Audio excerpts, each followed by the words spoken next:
Hello friends, welcome back to my channel. आज फिर हम आपके लिए एक नई कहानी लेकर आए हैं, विक्रम और बेताल। बहुत पुरानी बात है।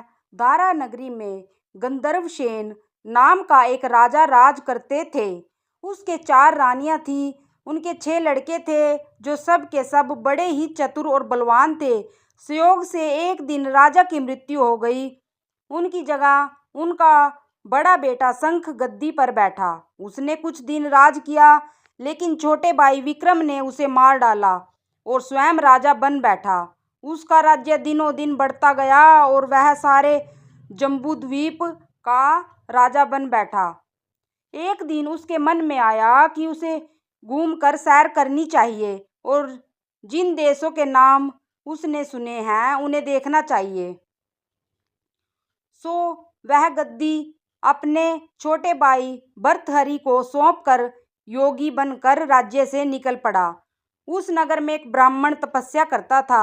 एक दिन देवता ने प्रसन्न होकर उसे एक फल दिया और कहा कि इसे जो भी खाएगा वह अमर हो जाएगा। ब्राह्मण ने वह फल लाकर अपनी पत्नी को दिया और देवता की बात भी बता दी। ब्राह्मणी बोली, हम अमर होकर क्या करेंगे, हमेशा भीख मांगते रहेंगे, इससे तो मरना ही अच्छा है। तुम इस फल को ले जाकर राजा को दे आओ और बदले में कुछ धन ले आओ। यह सुनकर ब्राह्मण फल लेकर राजा भर्तहरि के पास गया और सारा हाल कह सुनाया। भर्तहरि ने फल ले लिया और ब्राह्मण को 1 लाख रुपया देकर विदा कर दिया। भर्तहरि अपनी एक रानी को बहुत चाहता था। उसने महल में जाकर वह फल उसी को दे दिया। रानी की मित्रता शहर कोतवाल से थी। उसने वह फल कोतवाल को दे दिया। कोतवाल एक वेश्या के पास जाया करता था। वह उस फल को उस वेश्या को दे आया। वेश्या ने सोचा कि यह फल तो राजा को खाना चाहिए। वह उसे लेकर राजा भर्तहरि के पास गई और उसे दे दिया। भर्तहरि ने उससे बहुत सा धन दिया, लेकिन जब उसने फल को अच्छी तरह से देखा तो पहचान लिया।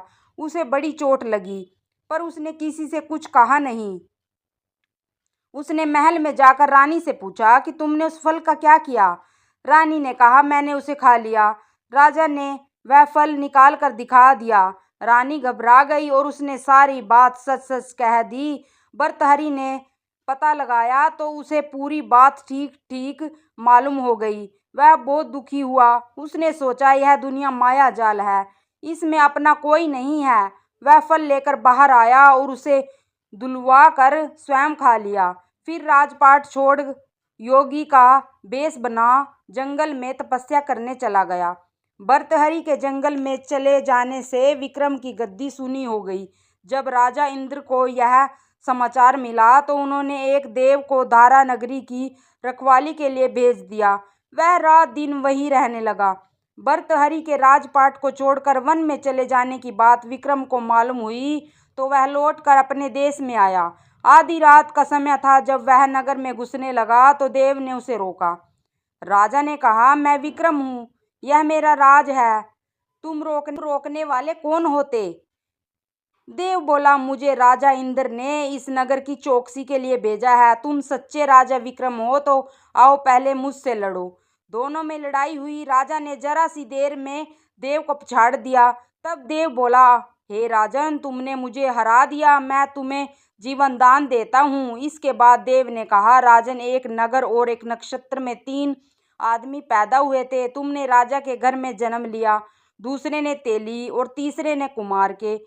तुम यहाँ का राज करते हो। तेली पताल का राज करता था। कुमार ने योग साध कर तेली को मार कर शमशान में पिशाच बना सीरस के पेड़ से लटका दिया है।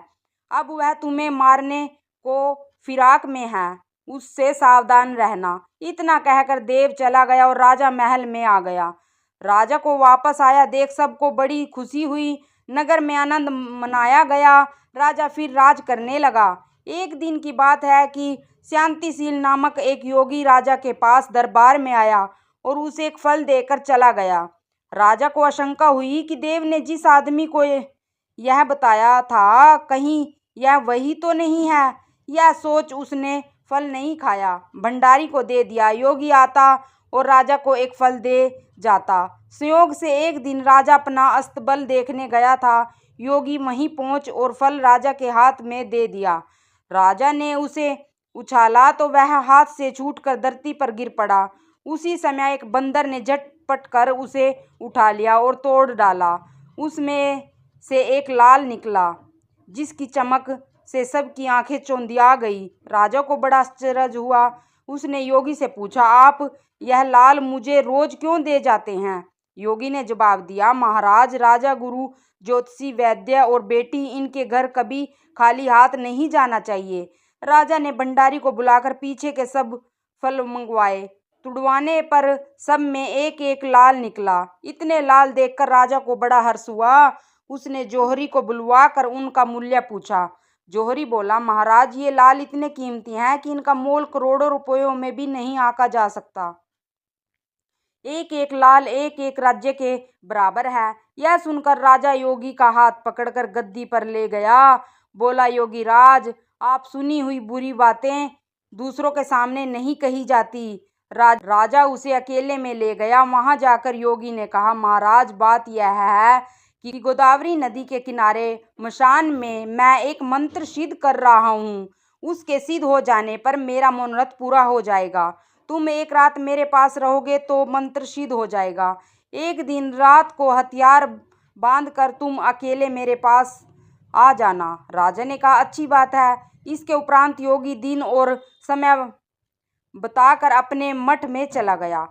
वह दिन आने पर राजा अकेला वहां पहुंचा। योगी ने उसे अपने पास बिठा लिया। थोड़ी देर बैठकर राजा ने पूछा, महाराज, मेरे लिए क्या आज्ञा है?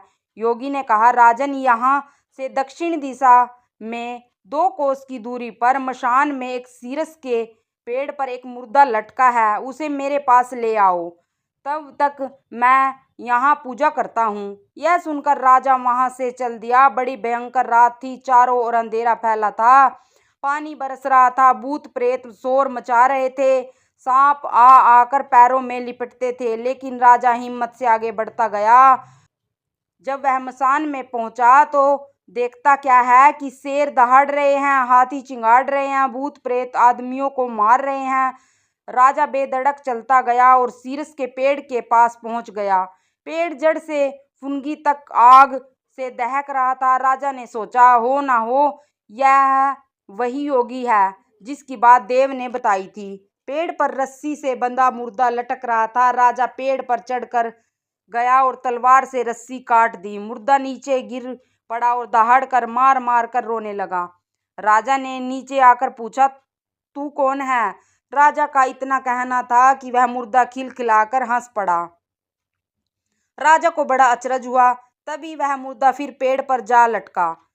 राजा फिर चढ़कर ऊपर गया और रस्सी काट मुर्दे का बगल में दबा नीचे आया। बोला, बता, तू कौन है? मुर्दा चुप रहा। तब राजा ने उसे एक चादर में बांधा और योगी के पास ले चला। रास्ते में वह मुर्दा बोला, मैं बेताल हूँ। तू कौन है और मुझे कहाँ ले जा रहा है? राजा ने कहा, मेरा नाम विक्रम है। मैं धारा नगरी का राजा हूँ। मैं तुझे योगी के पास ले जा रहा हूँ। बेताल बोला, मैं एक शर्त पर चलूंगा। अगर तू रास्ते में बोलेगा तो मैं लौट कर पेड़ पर जा लटकूंगा। राजा ने उसकी बात मान ली। फिर बेताल बोला, पंडित, चतुर और ज्ञानी, इनके 3 अच्छी अच्छी बातों में बीतते हैं, जबकि मूर्खों के दिन कलह और नींद में। अच्छा होगा कि हमारी राह भली बातों की चर्चा में बीत जाए। मैं तुझे एक कहानी सुनाता हूँ, ले सुन।